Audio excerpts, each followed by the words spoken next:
Hello students, here I am, your AM ma'am, and today we are going to begin with the poem on the Grasshopper and Cricket by John Keats. Let's move on. John Keats. Well, John Keats, he was born in London, lived only 25 years and 4 months from 1795 to 1821. Yet, his poetic achievement is extraordinary. His writing career lasted a little more than 5 years, from 1814 to 1820, and 3 of his great odes are Ode to a Nightingale, Ode on Grecian Anne, and Ode on Melancholy. In this brief period, he produced poems that ranked him as one of the great English poets. He also wrote letters, which T.S. Eliot calls the most notable and the most important ever written by any English poet. In the 20th century, the perception of Keats's poetry expanded. Alright, let's move on. Children, in this particular poem, there are 2 insects, a grasshopper and a cricket, and they symbolize something. What do they symbolize? Let's look at the symbols. Keats uses the grasshopper and the cricket as the representatives of summer and winter respectively. Both the insects are symbols of hope.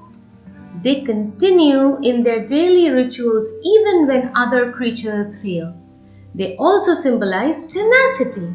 In spite of extreme temperatures, they refuse to give up. The summer heat or winter frost cannot deter them from their dedication. Their songs echo the poetry of earth, the poetry that never ceases, even during extreme circumstances. Alright, so now that we have created an atmosphere for the poem, let's dive right in. Alright, the poetry of earth is never dead. When all the birds are faint with the hot sun and hide in cooling trees, a voice will run from hedge to hedge about the new-mown mead. That is the grasshopper's. He takes the lead. In summer luxury he has never done with his delights, for when tired out with fun, he rests at ease beneath some pleasant weed. So what does the poet say in these lines? The poetry of earth is never dead, meaning there is a consistency, something that continues and continues and continues. It never stops. What is it? When all the birds are faint with the hot sun, that is, the birds, the other creatures, they are very, very tired. They cannot endure anymore because of the heat of the sun. So what do? They hide in cooling trees. They take refuge under the shade of the trees. And then what happens? A voice will run from hedge to hedge. Throughout the freshly cut grass, the voice will keep on going on, keep on and on, keep on and on. And whose voice is that? That is the grasshopper's. He takes the lead. When everybody else is tired, everybody else is resting under the shade of the cool trees, the grasshopper takes the lead and does not let the poetry of earth to stop. In summer luxury he has never done with his delights, meaning in the summertime he is always having fun. He has never done actually means he is never done. That is, he is not satisfied and he continues to enjoy himself with his delights, in his fun, in his enjoyment. For when tired out with fun, even when if he is tired, he is not tired because of the weather or the heat, but out of fun. And what does he do then? He takes rest at ease beneath some pleasant weed. He simply, casually goes and takes rest beneath some pleasant weed. So children, here, when the poetry of earth may have stopped because the birds They keep on chirping beautiful songs, but then they are tired because of the heat of the sun. They are all now taking rest. They have gone under the shade and they are all quiet. And at that time, even though the sun is shining so brightly that everything is very, very hot, the grasshopper takes the lead. It comes up, and what does it do? From hedge to hedge and about the new mown mead, it goes on in its summer luxury and keeps on and keeps the poetry of earth alive. Alright, the poetry of earth is ceasing never.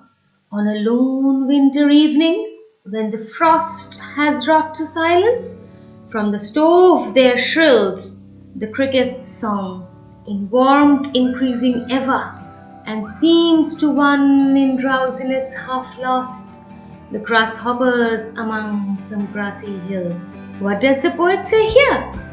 The poetry of earth is ceasing never. That is, neither in the summer season nor in the winter season. On a lone winter evening when the frost has wrought a silence, it's very, very cold. Just like it was extremely hot, now it's extremely cold, and everywhere, everything has fallen silent. No sound, nothing. But will the poetry of earth stop? No, it will not. And this time, who will take the lead? From the stove there shrills the cricket's song. By the stove where the fire is burning, the cricket will take its place and it will start singing, in warmth increasing ever. As the heat of the stove increases, also increases with it the warmth in the voice of the cricket. Not only the stove is burning with warmth, but the voice, the song, that is also full of warmth, and seems to one in drowsiness half lost, the grasshoppers among some grassy hills. These two lines, what do they mean over here?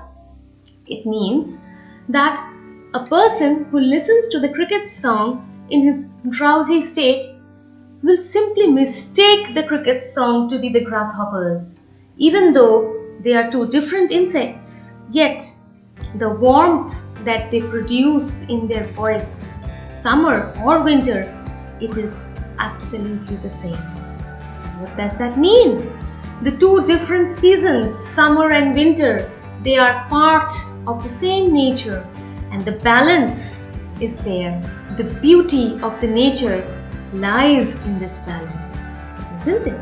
According to the poet, nature offers joy and delight even in the harsh circumstances, and we as human beings should correspond to that fondness. So, even when a person who is half asleep in a dreamy state hears the cricket's voice on a lonely, cold winter evening, he doesn't realize that it's not a grasshopper, it's a cricket, and he simply thinks the song to be the same. Why do you think it is? Because both of the songs, they are full of delight, full of warmth. No matter the season, no matter the insect, the tune is the same, isn't it? That is of love, of joy, of consistency, of beauty. In this poem, Keats establishes beauty in both the harsh and the mellow sides of nature. And finally, summer or winter, it is the same in the eyes of nature. So, that's what the poet has to say about the poetry of earth that constitutes of the harsh as well as the mellow sides of nature. The poet tries to say the poetry of earth is consistent. It constitutes of eternal delight, of eternal beauty, irrespective of harsh or mellow seasons. Children, this is a very important poem for you. Go through the video as many times as you want, and if there are any queries, you can always call me or WhatsApp me. Now children, there is something very important about this poem that you must know, and I will provide that in the study material also. That is the structure of the poem. Let's look at the structure of the poem. How many lines do we have over here? You will see that this poem has 14 lines. Okay, if you count, and this is called a sonnet. What is this called? It is called a sonnet, and This is a Petrarchan sonnet, that is, it is divided into an octet and a sestet, and the octet consists of 8 lines, that is the first 8 lines, and then the sestet, the next 6 lines. Alright, the first 8 lines and the next 6 lines, and it is called a Petrarchan sonnet. All these information I will give you in your study material, so you don't have to worry. Alright children, that's it for the class, and before I go, use your mask, use the sanitizer, stay safe and be very happy.